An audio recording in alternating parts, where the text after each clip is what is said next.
It is my great pleasure to introduce Desh Deshpande, a man who probably doesn't need any introduction. He is the chairman and founder of two great companies, Cascade and Sycamore Networks, and he's also chairman of a number of other companies, especially the one that went public last week, A123. Desh, truly a pleasure to welcome you. Oh, thank you. Thank you. Good to see you. You know, the topic always comes to the economic crisis that everybody is feeling, not only here but around the world. And when we dig into the bottom, we come to the educational area. And the K-12 is where the US is lacking, or going down, I should say. And India is trying to come up the same ladder. I'm trying to understand from your perspective, how the synergies could be built and, can relate, the education system has been here and India. Right. I think the US educational system is very good for the top few percentage of the population. I've been on the board of MIT now for 10 years, and places like MIT exist only in the United States. So I think US has it made for educating people who are very bright. But it sort of doesn't do as good a job when you sort of go down to 50th percentile or below. And we need to revamp that whole thing. And I think what's happening in India is that in India, people know that education is a way out. And so even though a lot of the educational systems are not there, the desire to be educated is very high. It doesn't matter how poor people are, they're willing to pay for it. It's that hunger. And in the process, where India is innovating, I think is in really in scaling and low cost. I left India in 1973, and these problems were still there. People couldn't afford enough, and it was still a huge country. But the difference thing that I see in the last 5-10 years is that there is this newfound confidence in India, where people have a global perspective. This is a small percentage, maybe 5% of the country has a global perspective, and they can take on big challenges. And so a lot of the innovation in India is about low cost and scaling big. And so out of that, I think we're going to get a lot of nuggets in terms of how the country is actually going to implement all this at low cost. MITs are good, but they're too expensive, and they can't do without huge endowments and everything else. So these low-cost, effective, innovative models from India are something that I think the world can look forward to and use it in places like US to train the bottom 50% of the population. I want to touch on that topic. You have funded MIT in some way, or in a large way rather.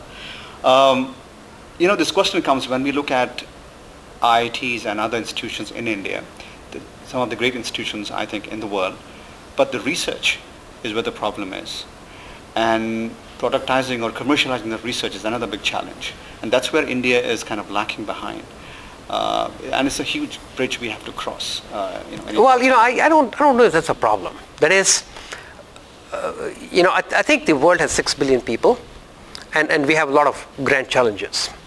To really solve these problems, you need some of the research that comes out of MIT and Stanford, where things are very complex and things that really require great minds. But for each one of that innovations, we need hundreds of other innovations to actually implement those technologies to local areas and so on. So I'm a big believer that we need to build institutions which all innovate in their own ways, right? And in fact, just like I'm doing this experiment at MIT where we're connecting the best minds to real problems, I'm also doing another experiment in India where we have this thing called the Social Entrepreneurship Sandbox. And within that 4 or 5 million people area, we started a program for the students. So we have 10,000 students this year doing 2,000 different projects. So these are students just walk out in the community, see a problem, find their own resources, find their own solution, and solve it. So I think people in the 21st century universities have to be built so that the good minds within the campus reach outside of their environment and they solve problems that are relevant within the outside of the problem. In some ways, the universities in India have an easier time because there's so many problems. The students can actually solve lots and lots of problems. And every time they solve a problem, it's a great piece of education and a great way to build the confidence up. And so I don't think Indian universities should be competing with MIT and Stanford. Indian universities should be competing on bringing the most innovative solutions that are affordable and scalable. When they do that, they have a lot to contribute to the world. And MIT and Stanford's have to look to India for that piece of the innovation, because if they don't, they'll be sitting in a bubble. So there's going to be a lot of going back and forth. But Indian universities and Indian research should not chase the research that's being done at just US universities. Another challenge which some of us face, and instantly you haven't, or maybe you have, but you have crossed it really well, is you've done amazingly well in terms of social entrepreneurship, in terms of education and philanthropy. So Akshay Patra is another good example of what you have done. People feel that if you do not have policies that help you, and the actual implementers are going to take you to the next step, it's a huge challenge there in India. And I just wanted to learn from you how you have achieved this. I think it's almost like you have to think two different ways. Sometimes you get pulled into policies where you really have a say, and then people want to say, how do I create a better ecosystem to make this thing happen, like I'm doing at MIT now. How do you create a better ecosystem in MIT in Massachusetts so that more people can be impactful? But as an entrepreneur, I also know that you don't worry about the ecosystem.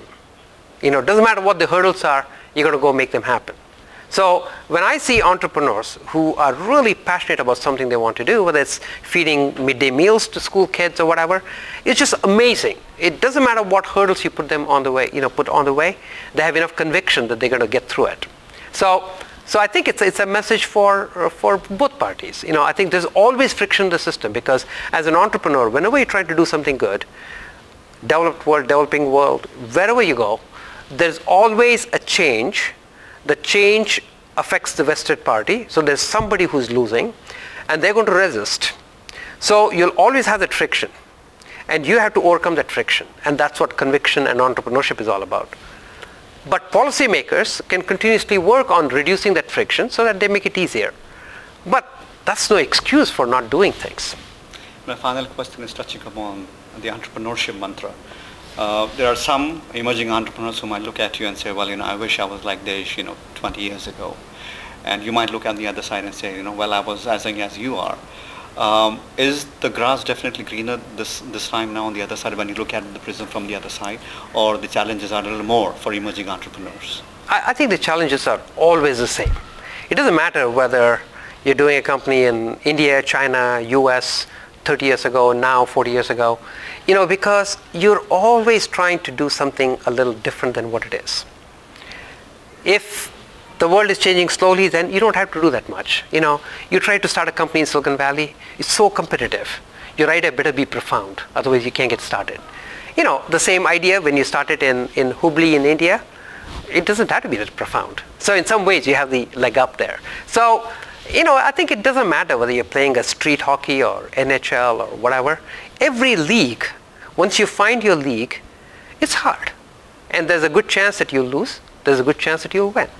So the only thing is, you better make sure that that's what you want to do. And if you want to play the game, it doesn't matter who wins and who loses. You'll have a lot of fun. On that note, Desh, thank you so much. Appreciate it. Thank you. Thank you very much.